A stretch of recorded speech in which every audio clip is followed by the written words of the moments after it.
Hello, everyone. It is the evening of November 2nd, Monday, at about 8:30 p.m. Hope you're doing well. I sent out an email a little earlier today with the results from the Google poll. Thank you for those of you who filled it out. It was done democratically, and it looks like the 4:30 p.m. time slot, the day after tomorrow, is the time that most folks can make it. And so we will have our review session at 4:30 p.m. on Wednesday. So please make that if you can. I highly recommend it. There was a good turnout last time.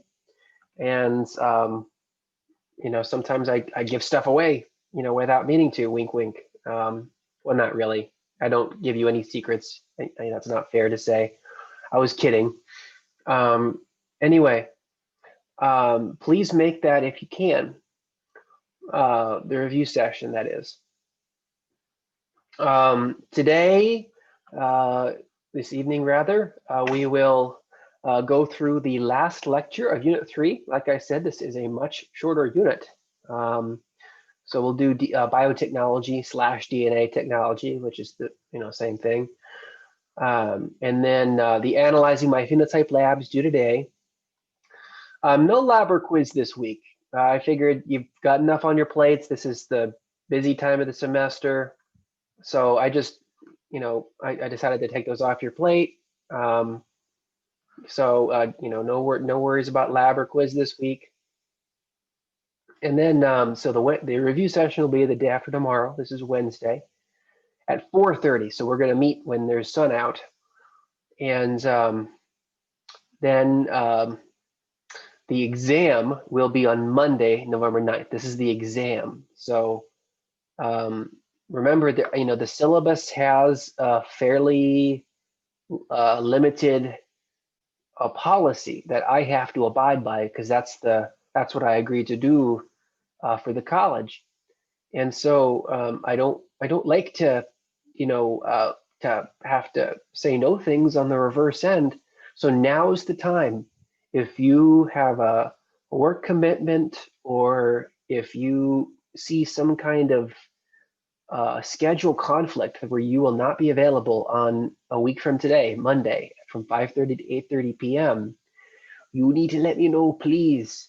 Let me know now, so that way I can accommodate your schedule. I can do that now, but I can't do it afterwards. It's just the policy of the syllabus. So if let me know, please. If you need to take the exam a little earlier, a little later, sometime that day, I can wiggle a little bit, but you got to let me know ahead of time. What else? I just finished grading the field trip to a natural reserve lab, and I really enjoyed it. Thanks for being sports and going along with it. A lot of you, or all of you, did a great job on the areas you focused on, the observations you made. The journal entries were just really interesting to read. So thank you. I really thank you for making my week, I have to say. Great job. Anyway, let's just go ahead and carry on here.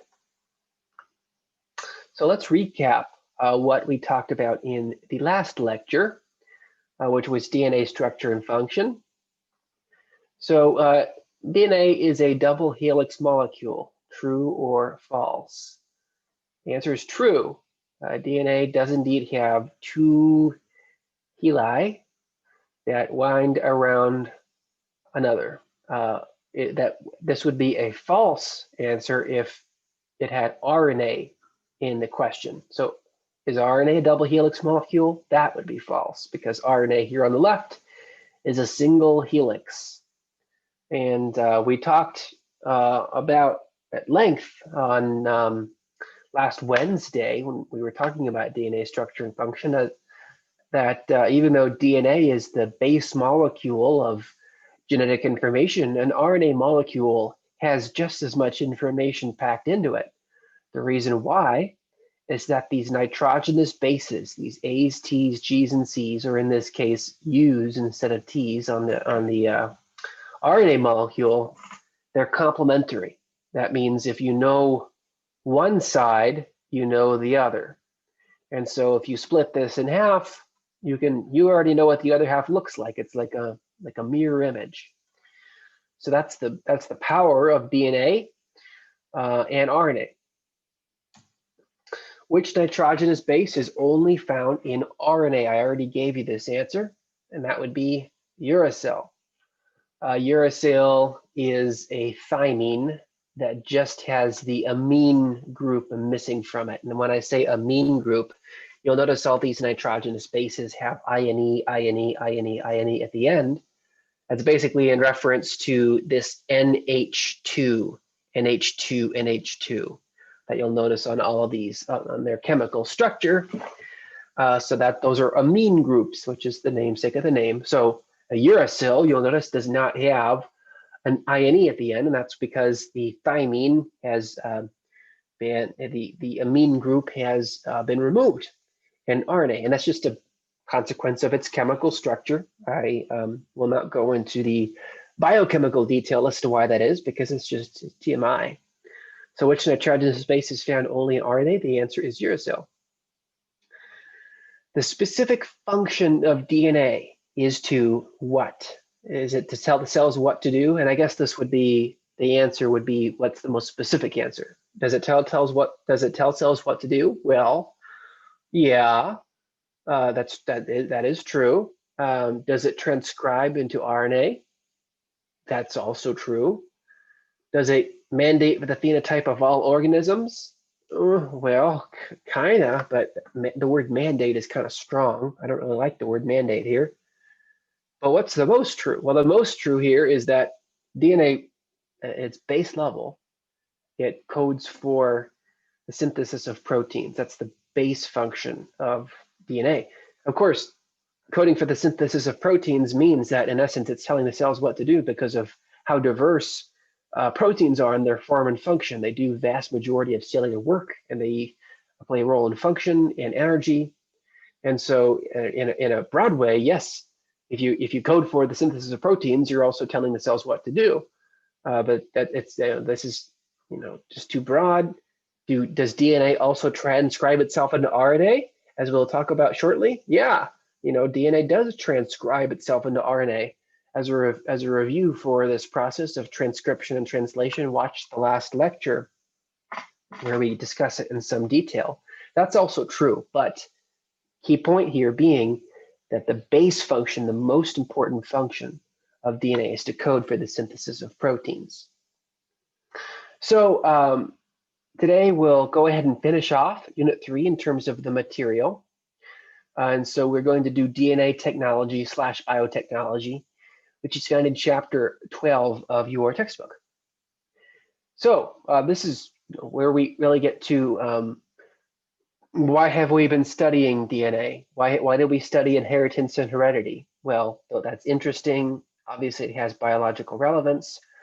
Why do we study DNA structure and function? It's interesting, it has relevance, obviously, but where is like the most broad sort of societal implications of the DNA, the genetic revolution, as it's called, in the modern world? And that it really is biotechnology. And I'm sure you've heard various aspects of biotechnology. The field has really exploded in the last 30 years or so.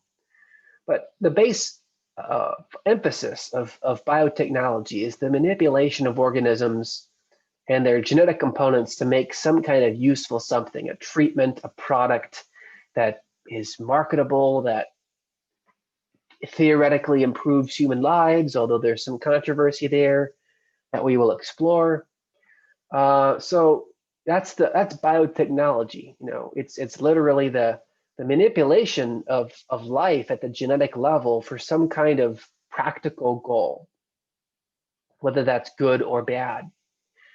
And so modern technology, biotechnology, has the manipulation of DNA for all kinds of purposes. It literally permeates a lot of aspects of our modern society. Again, for good or bad. You can really, it's kind of a double-edged sword. So you can use it to study and manipulate genetic material, for example, that we'll go through a lot of examples of that. You can modify specific genes, you can move genes between organisms. So there's medical applications, there's agricultural applications, there's, you name it. There are a lot of applications. Biowarfare, which is the sad thing. There's lots of applications that can be used in the context of biotechnology. So just some broad examples. For example, you can take foreign genes from one organism and transmute that to another organism. You can like clip segments of DNA that code for a specific set of proteins from one organism and insert it into the genome of another organism. And oftentimes you get that level of gene expression. So for example, look at this picture right here. These are guppies. You can actually get these at Petco. They're guppies that are fluorescent if you put them under a black light. Maybe you've seen these before. Guppies do not naturally fluoresce. These are genetically modified guppies where geneticists took bioluminescent algae and found the stretch along the DNA of these bioluminescent algae that code for proteins that allow them to bioluminesce, which is basically glowing in the dark. And they used genetic technology to clip that stretch, those genes, out of the luminescent algae and insert them into the genome of these guppies. And as a result, these are now genetically modified guppies that have the ability to bioluminesce. It's not an inborn native ability of these guppies.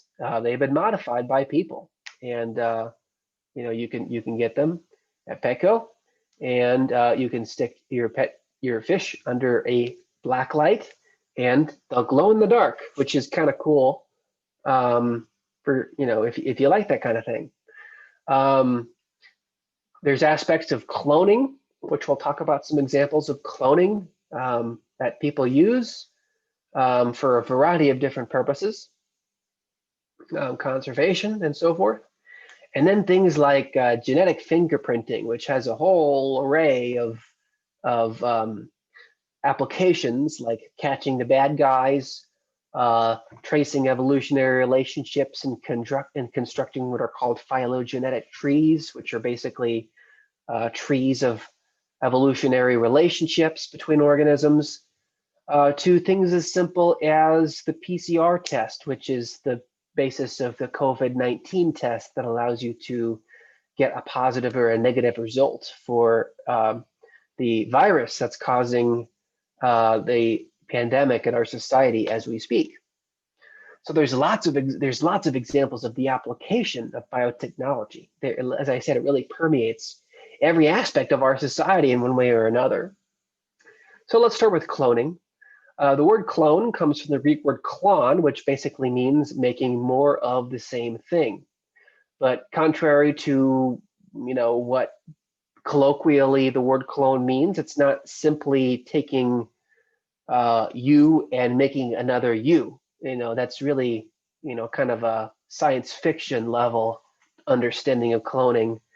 Scientists clone things all the time, and organisms, as we've talked about in the context of mitosis, asexual reproduction, they clone themselves all the time. It's not an uncommon life history strategy for organisms, but people have figured out how to hijack this cloning mechanism for a variety of different things.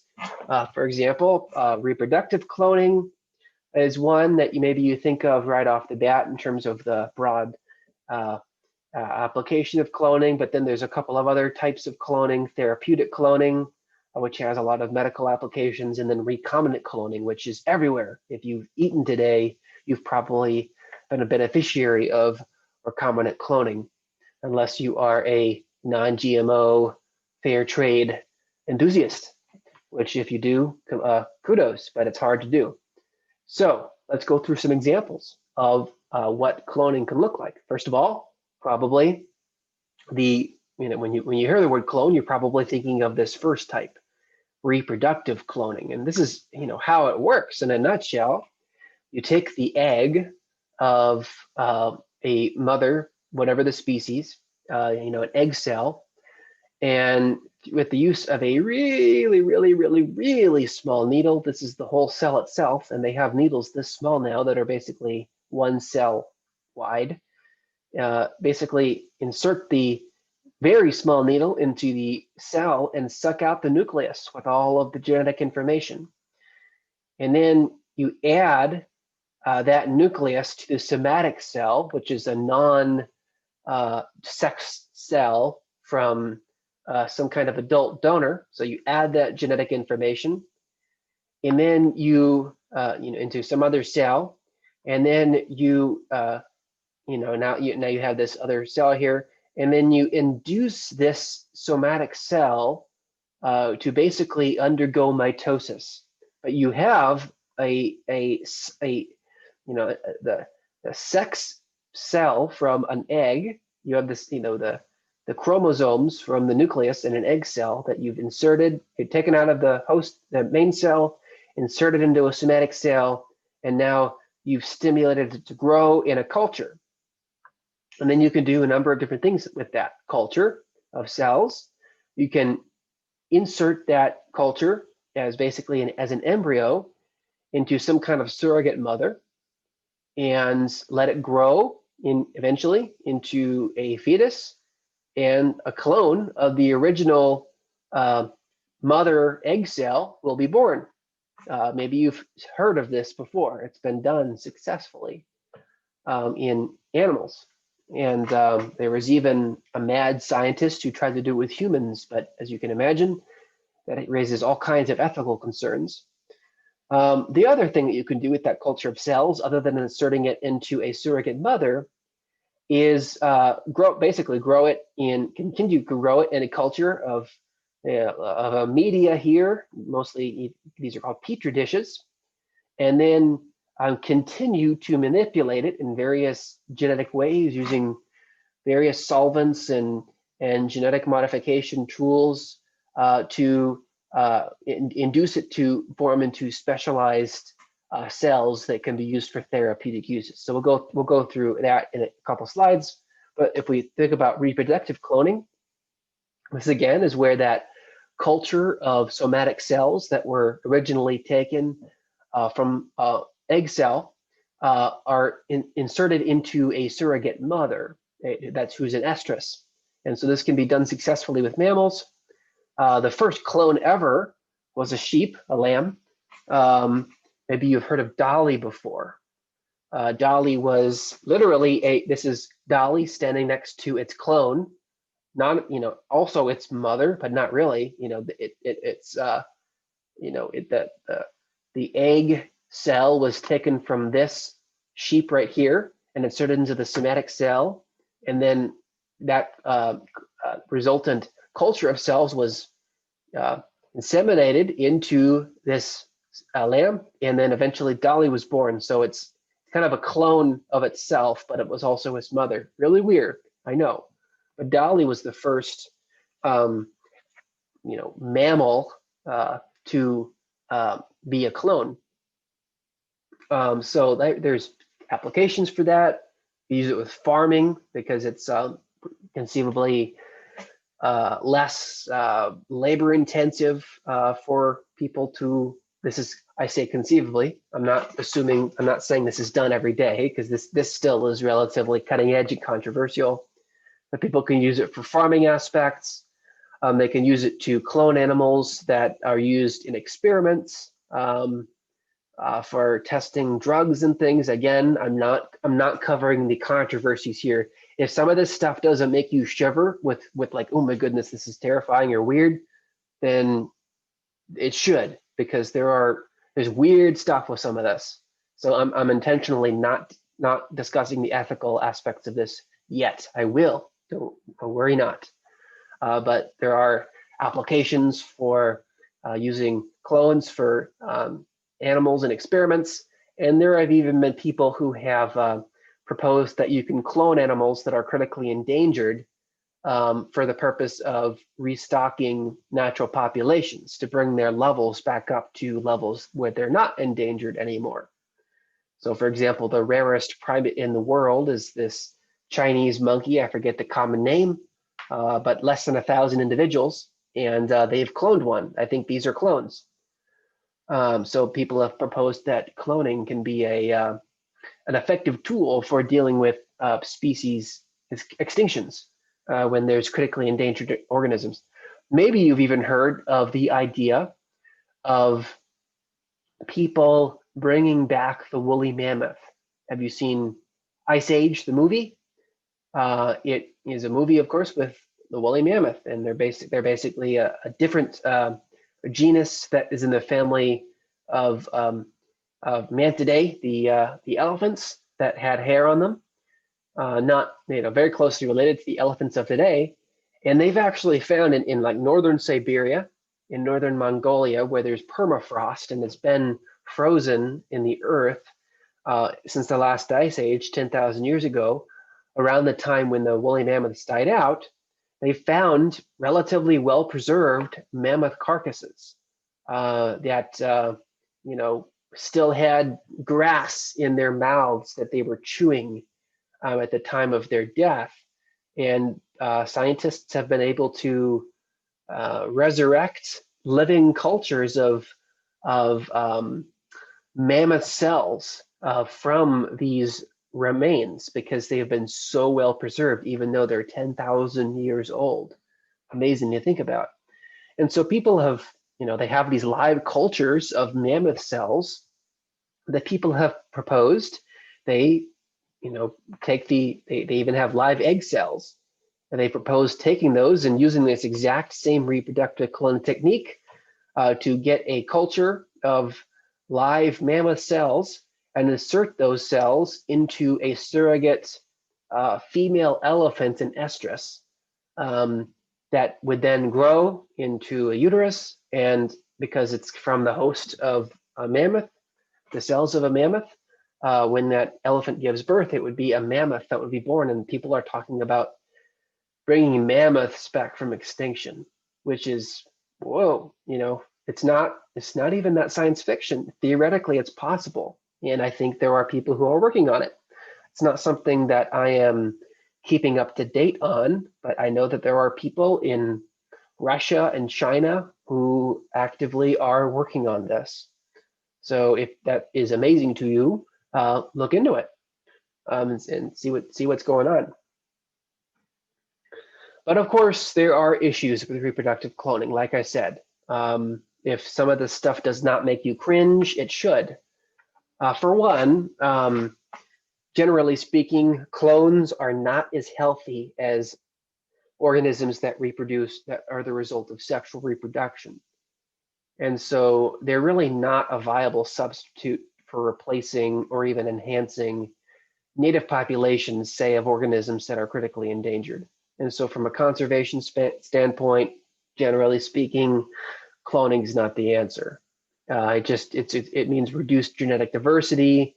The organisms themselves are not as fit. They're not as strong. They're not as robust. They're not as resilient to disease. They tend to be less healthy. They don't live as long. Not the answer for enhancing populations of critically endangered organisms, at least so far. So for example, Dolly only lived about 6.5 years, and that was with the best care in the world. And of course, this raises really obvious practical and ethical obligations objections, just because we do have the power, the case has been made, just because we do have the power to do these amazing biological things with genetic technology, does that give us the right to do those things? And our society is still grappling with this. This debate is probably only going to get more fierce as time goes on. I think we've barely scratched the surface of this debate. It's just going to become another one of those controversial issues in our society. Do we have the right to do this sort of thing? I don't know. I don't pretend to have the wisdom on what the right answer is. But it is something that we're going to have to deal with one way or another, because there are people who are going to try to do things one way or the other. So another use of cloning, which is still controversial, but perhaps not quite as controversial, is called therapeutic cloning. And this is basically a method of cloning that it's the goal of which is not to produce viable organisms like reproductive cloning, but the goal of therapeutic cloning is to produce embryonic stem cells. And I'm not talking about this type, maybe you've heard of this before. I'm not talking about sourcing of embryonic stem cells from human fetuses. This is a completely separate field of research that I'm not going to get into the human embryo sourcing thing, because that is very, very controversial and not the same thing I'm talking about here. Therapeutic cloning is something different, where it takes that same culture of egg cells that were from some mother and uses that to basically grow into embryonic stem cells. And embryonic stem cells or ES cells are basically undifferentiated cells that, under the right conditions, given the right protein, hormones, and so forth, can differentiate themselves into specific types of proteins. So, neurons or blood cells or cardiac cells or the cells that line your heart, all these things are differentiated types of cells that can arise from stem cells. And so there's lots of different potential applications of this. You can use it to treat people with disease, people with organ transplants. There's even people who have proposed and who are actively studying ways of using this to actually grow completely new organs for people. Instead of having to rely on a donor, you can just grow your own new heart, which is, I'm not saying that's possible in terms of today's technology, but there are people who are actively working toward that eventuality. Or let's say you get, God forbid, really badly injured. There are people who have used therapeutic cloning to heal themselves, to reverse damage from some kind of severe burn, for example, so that a transplant is not necessary. Another aspect of drug testing. So this is where the less controversial side is, because we're talking about cultures of cells in a petri dish as opposed to a living, breathing, multicellular organism like a lamb, where you could, differentiate these embryonic stem cells and to whatever you're talking about, blood cells, liver, whatever the case may be, and then use it to test experimental drugs. How do blood cells react to serum 1490 AZ or whatever the case may be. So anyway, there are a lot of applications of therapeutic cloning. These are just a few, and it is used today. We have this technology. Another like a third type of cloning, and maybe you didn't think of this in terms of cloning, but it is a form of cloning, is recombinant cloning. And recombinant cloning is basically taking genes from one organism and inserting them into another. So that therefore you get completely new sequences of DNA where organisms can become quote unquote transgenic, trans meaning from something else, and genic, genes. So from different genes, organisms, where organisms can have DNA or sets of DNA from multiple different genomes from different organisms. So those guppies we were talking about a little bit earlier, where the guppies have segments of DNA from phosphorescent algae inserted into them, and as a result, their bodies have the capacity to produce proteins that fluoresce, that enable their bodies to fluoresce. Pretty interesting. You can go buy these at Petco. Another aspect of recombinant cloning, and this is what I've said, unless you are a a fair trade, non-GMO eater, which is hard to do, you've probably been a beneficiary of this.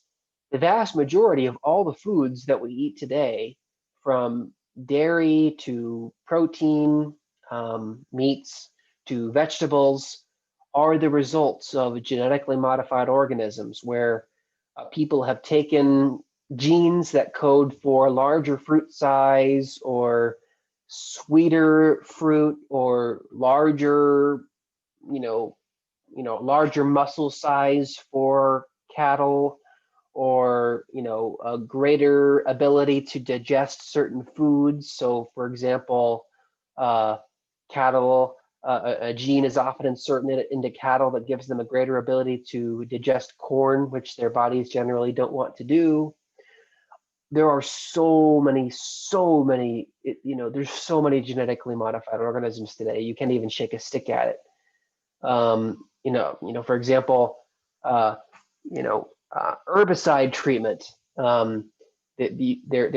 Most commercially produced crops have genetically modified, are genetically modified to resist herbicides, so that when you spray an herbicide on them, it doesn't kill the actual crop. It only kills the things that it would be competing with. So, the weeds are killed by the herbicide, but the actual crop organisms are not. So people use genetically modified organisms all the time now. It's almost ubiquitous in terms of modern day agriculture, and I'm not going to criticize it on the one hand, because it's what enables this form of technology is what enables us to be able to have a lot of food on our plates. It's thank goodness for it, right? Of course, there's plenty of people in the world who still very sadly suffer from the condition of malnutrition, but for the most part, here in this country, we are privileged. We do not have to deal with that, but that's in large part thanks to genetically modified organisms. So I'm not going to criticize it on the one hand, but as you can imagine, there are, of course, controversies. One I'll point you to, and maybe you've heard of before, is a company called Monsanto, which, if you haven't heard of it, is the company that manufactures Roundup Ready, which is probably the most widely available herbicide weed killer on the market. You've probably seen it before at Home Depot. Maybe you've used it in your garden. I'm just going to go ahead and say it. I'm passionate about this. Generally speaking, I'm not a political person, but Monsanto is a really evil organization. They're just bad people for all kinds of reasons. Look into it yourself. I'll just give you one example. So they made this herbicide that is a very effective herbicide to kill weeds, and they create and patent genetically modified crops that resist the herbicide. So they're herbicide resistant, Roundup resistant crops. So that way, when you spray Roundup on the crops don't die, only the weeds. The problem is that they have patented they have legal rights to these genetically modified crops that are Roundup resistant, that then if they find anyone else to be using their quote unquote proprietary genetically modified organisms, they'll sue them. And so they've put probably, I don't know how many thousands of small time farmers out of business because they have randomly sampled some small farmer's field and found, oh, you have our proprietary genetically modified soybean growing in your field. We're going to sue you and put you out of business. And they've actually lost several lawsuits where they've even been found guilty of driving these trucks with soybean seeds through farm country in a way that the soybean seeds are intentionally flying out the back and blowing into the air so that they land in people's crops and then germinate there and grow. And then they conveniently come back later and find the seeds growing there and say, hey, you have our proprietary GMO, we're going to sue you. But they've been actually found guilty of artificially inoculating their competitors' croplands with their own GMO patent. So that's just one example. There's also been several lawsuits against them for Roundup and allegations of it being causing cancer. There's several really terrifying yet interesting documentaries that have been done on Monsanto. Look into it yourself if this is interesting to you. I particularly, because my family came from a farming background, I am a little bit passionate about this subject. Anyway, so let's move on with other applications of DNA, of biotechnology.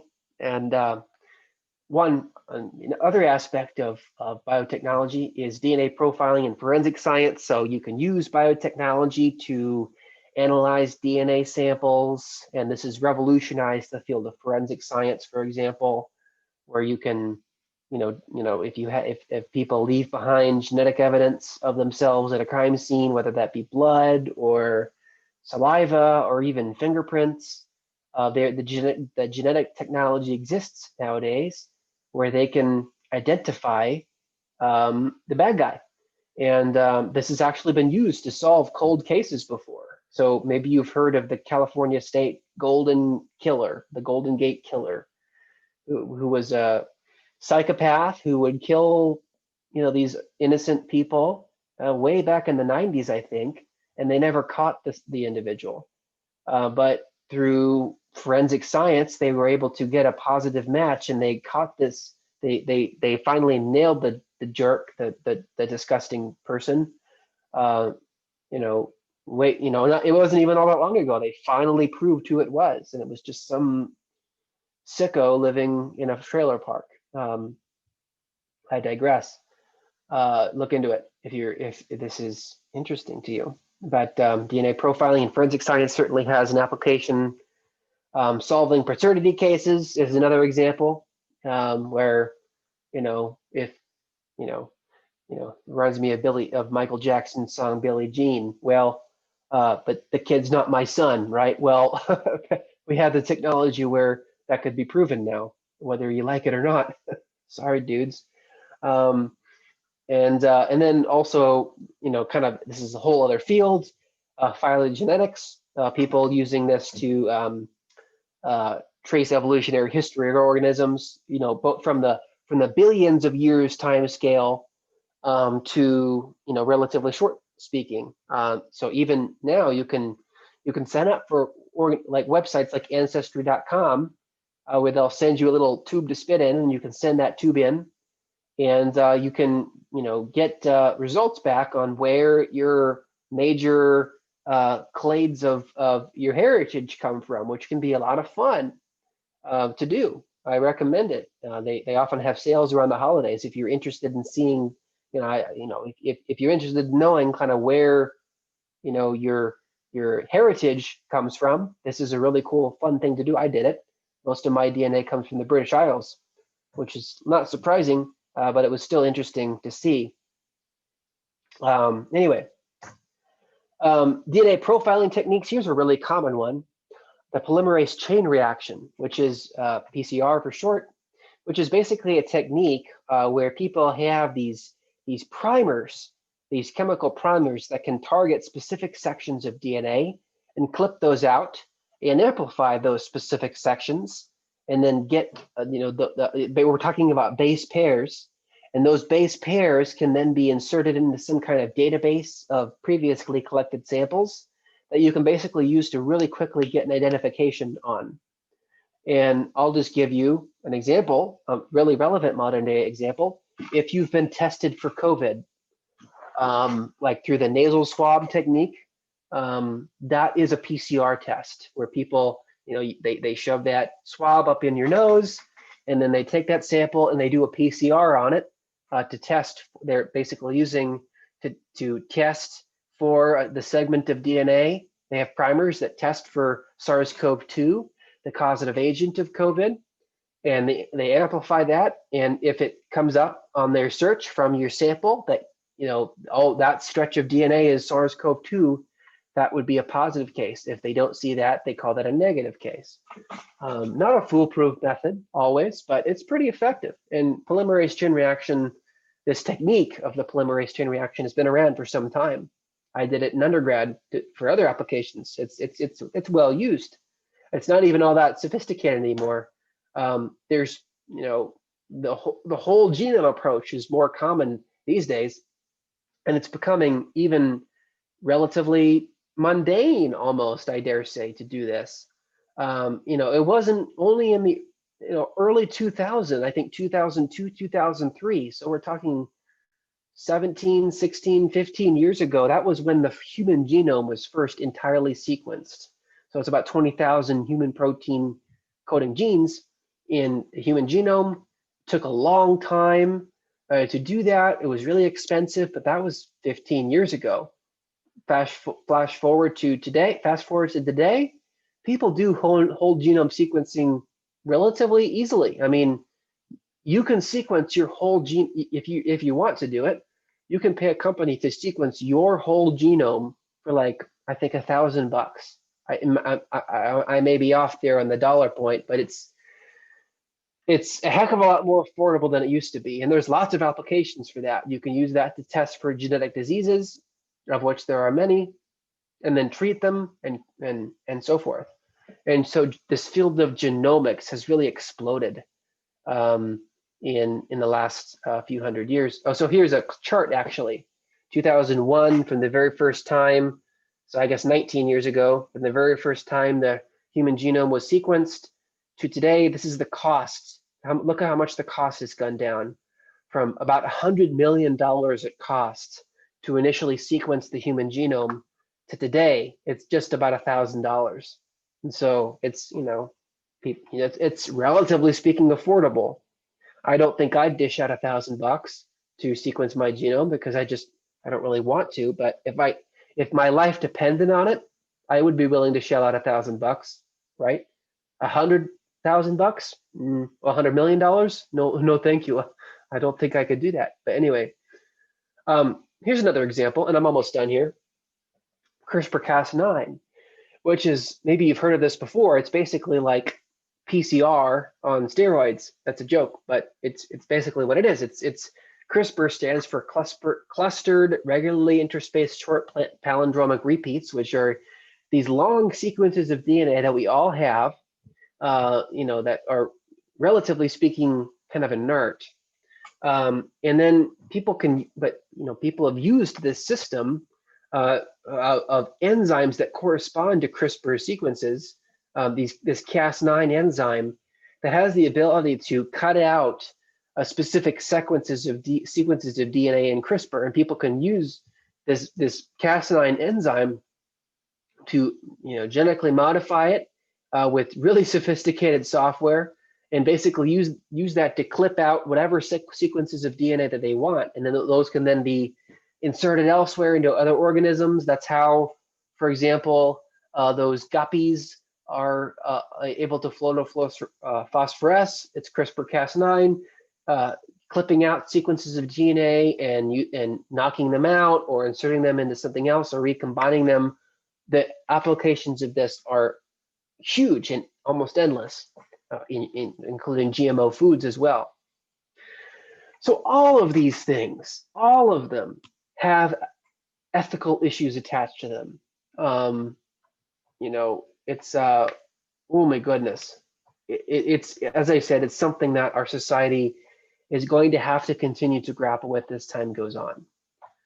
So there's nothing that's not controversial about this. We have the ability. Does that give us the right to do this? So, for example, the uses of drugs and genetic hormones that treat you at the genetic level, that can be used to, let's say, someone who is born, shorter than average wants to play for the NBA one day, and they want to they want their kids to be tall, and so they talk about, there's like a science fiction show that talks about designer babies. Oh, I want my baby to be such and such tall. I want them to have such and such an eye color, such and such a hair color, and it's like ordering a baby from Amazon. Does that give you the heebie-jeebies? It does me. I don't. Do we have the right to do that? I have reservations, but there's people who want to do that. Designer babies who think that's a wonderful thing. I think there's moral issues with that. Also issues of DNA profiling. There's the question of, does your genome belong to you? If you do you think companies or the government should have the right to mandate that you provide samples so that your genome can be on profile wherever you go, to unlock, think about, if you wanted to go through the airport one day, instead of showing your ID, you just provide a blood sample, and that could be used to identify you. Are you okay with that? Are you okay with private companies or the government or your employer having access to your genome, for whatever reason? That's kind of weird too, isn't it? Big Brother's watching. Cloning of pets, cloning of humans. Oh my goodness. There's so many controversies here, and there's just no way to cover them all. I'm just acknowledging them. So, some of this stuff is cool and really useful. Other aspects of it is terrifying and not so cool. So with that, I'm going to go ahead and sign off for this evening. Keep in mind the review session on Wednesday and the exam a week from today, and no lab and no quiz this week. So have a good one, everyone, and let me know if you have any questions.